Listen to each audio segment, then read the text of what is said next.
आज मैं आपको बताऊंगा कि मार्केट में एफएमसीजी इंडस्ट्रीज़ और स्मॉल स्केल इंडस्ट्रीज़ में बहुत बड़ा एक चैलेंज रहता है। जो कि लोग नया अपना बिज़नेस शुरू करते हैं उनके सामने सबसे बड़ी एक बात आती है, जो कि आपको जो लोग बिज़नेस का सजेशन देते हैं कि शुरू कर लीजिए, बिज़नेस में काम कर लीजिए, वो आपको ये नहीं बताते हैं कि मार्केट में अगर आपको प्रोडक्ट्स बेचने हैं तो क्रेडिट आपको देनी पड़ेगी। अगर आपके पास में क्रेडिट नहीं है तो कहीं ना कहीं आपको रिजेक्शंस मिलेंगे और आप उस स्पीड से नहीं चल पाएंगे मार्केट में जिस स्पीड से आपने सोचा था। तो आज हम समझेंगे कि क्या ये प्रॉब्लम है, इसका डेप्थ एनालिसिस करेंगे। देखिए, कहीं किताबों में नहीं लिखा है, ये एक प्रैक्टिकल नॉलेज में आपके लिए लेकर आया हूँ। तो इस वीडियो में बने रहिएगा। मार्केट में हमें एक ऐसे सॉल्यूशन को ढूंढना है जो कि मार्केट में अवेलेबल है पर लोगों को नहीं दिखता है कि इस तरह से काम करना है।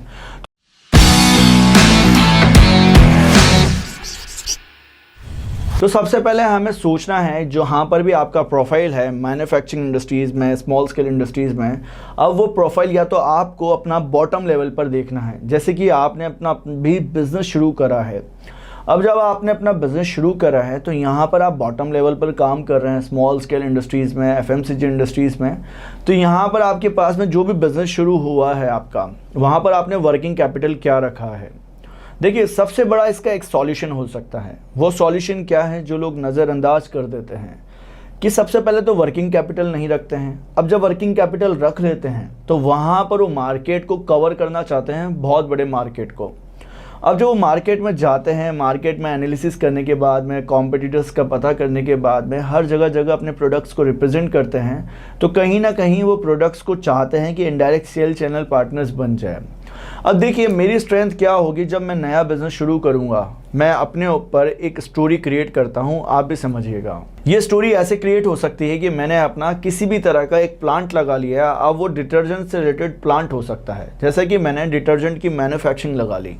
अब यहाँ पर मेरे पास में 10 लाख रुपीज़ था। मैंने कैसे ना कैसे करके अपना वर्किंग कैपिटल बचा लिया 3 लाख रुपए का। अब यहाँ पर मैंने जगह जो ली है रेंट पर लेकर अपने बिज़नेस की शुरुआत करी है और वहाँ से मैं अपने बिज़नेस को चला रहा हूँ। अब यहाँ पर मेरा 3 लाख रुपए मेरे पास में रखा हुआ है। मार्केट से मैं 1-2 लाख रुपए और ले लूँगा अगर मुझे बिज़नेस में ज़रूरत पड़ेगी तो। अब यहाँ पर क्या होता है कि बिना नॉलेज के कारण मैं क्या करता हूँ, मार्केट में चला जाता हूँ। अपने पास में पैसा तो रखा ही है, अब मैं सप्लाई देना चालू कर देता हूँ। अब यहाँ पर फर्स्ट जो मैंने प्रोडक्ट्स दिए लोगों के पास में, अब वहाँ पर मैंने उन्हें क्रेडिट दे दी। अब यहाँ पर जैसे ही क्रेडिट दी तो यहाँ पर वर्किंग कैपिटल शॉर्ट पड़ गई। प्लांट को चलाने के लिए जो इन्वेस्टमेंट चाहिए थे, जो कि रॉ मटेरियल मुझे खरीदना था, वो नहीं रहा। ये सिंपल सी एक सेम प्रॉब्लम है, 95% लोगों के सामने आती है। यहाँ पर आप क्या कर सकते हैं वो समझिए। देखिए, जब भी आपको अपने बिज़नेस की शुरुआत में क्रेडिट से रिलेटेड कोई चैलेंजेस आएँ तो आपको देखना चाहिए कि आपके आसपास की मार्केट का आपको टियर बनाना चाहिए। कोई भी चीज़, कोई भी मार्केटिंग या सेल्स मार्केटिंग जो भी हम बोलते हैं, वहाँ पर हमारे टियर बनने चाहिए कि हर एक लेवल पर हमें कैसे काम करना है। जैसे कि टियर को हम लेवल 1 बोल सकते हैं, लेवल 2 पर आपको अलग स्ट्रैटेजी अपनानी होगी, लेवल 3 पर अलग स्ट्रैटेजी अपनानी होगी। अब जब आपका नया प्रोडक्ट है तो सबसे पहले आपको सैंपल डिस्ट्रीब्यूशन पर जाना चाहिए, ना कि क्रेडिट पर। अब यहाँ पर सैंपल डिस्ट्रीब्यूशन होता क्या है वो मैं आपको समझाता हूँ। जैसे कि हम 95% लोगों को यही समझाते हैं कि जब भी आपको किसी के साथ में कनेक्ट होना है तो आपको अपना प्रोडक्ट कहीं ना कुछ इनबाउंड कराना होगा। इनबाउंड से इन द सेंस आपको मार्केट में कुछ प्रोडक्ट्स फ्री देने होंगे ताकि आपके साथ में लोग कनेक्ट हो पाएँ। जैसे कि क्या होता है, रिटेलिंग जब आप कर रहे हैं, जब आप होलसेलिंग कर रहे हैं, तो वहाँ पर अगर आपको उनके साथ में इंटरेक्ट होना है तो आपको अपने प्रोडक्ट्स का रिव्यू चाहिए, तो आपको सैंपल डिस्ट्रीब्यूशन देने होंगे। अब आपने 100 प्लेसेस पे सैंपल डिस्ट्रीब्यूशन कर दिए तो वहाँ पर आपकी कन्वर्जन 30 to 20% आ जाएगी।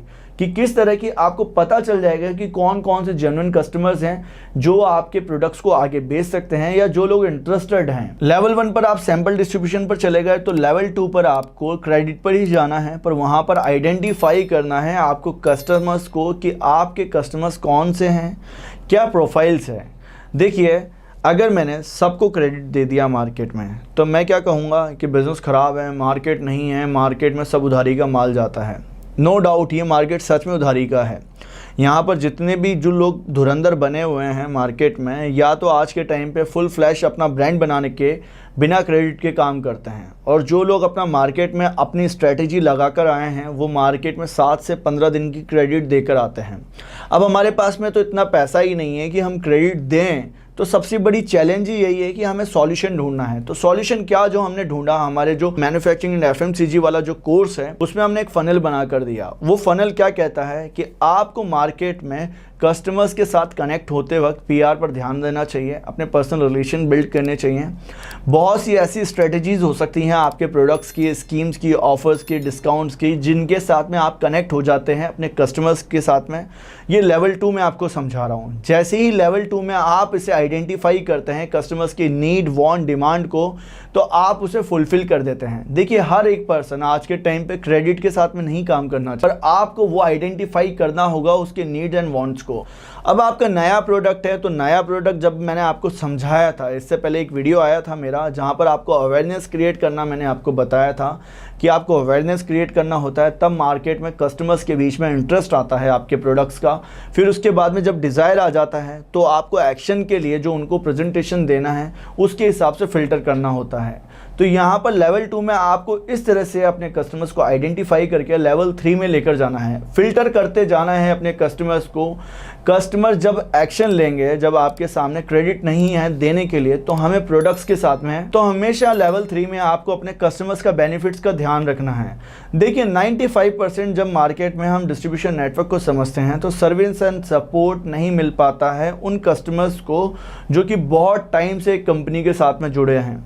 वो चाहते हैं रिप्लेस करना, मार्केट में संभावना देखना है, ऐसे लोगों के साथ में जुड़ना जो कि नए नए टाइम पर आ रहे हैं, नए प्रोडक्ट्स को लेकर आ रहे हैं। पर बहुत से टाइम जब रिटेलर या होलसेलर्स ऐसी कंपनीज को देखते हैं तो वहाँ पर एक चैलेंज होता है कि बहुत सी जो नई कंपनीज होती हैं कुछ टाइम तक तो मार्केट में जाती हैं और कुछ टाइम के बाद में वो गायब हो जाती हैं, क्योंकि वहाँ पर उनके पास में सस्टेनेबल मॉडल नहीं होता है।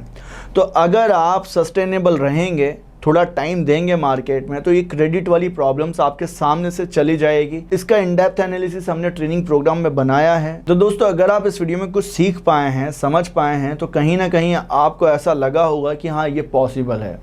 और मैं हमेशा ये कहता हूँ कि आप अगर अपने नए प्रोडक्ट्स को लेकर जाएंगे पुरानी मार्केट में या नए मार्केट में, काम करने के तरीके अलग अलग आपको अप्लाई करने होंगे, तभी आप मार्केट में टिक पाएंगे। तो अगर आपको ये वीडियो पसंद आया है तो वीडियो को लाइक करिएगा, चैनल को सब्सक्राइब करके बेल आइकन को दबाइएगा ताकि वीडियोस की सारी नोटिफिकेशन मिल पाए। तो मिलते हैं दोस्तों नेक्स्ट वीडियो में, तब तक के लिए बने रहिएगा हमारे साथ।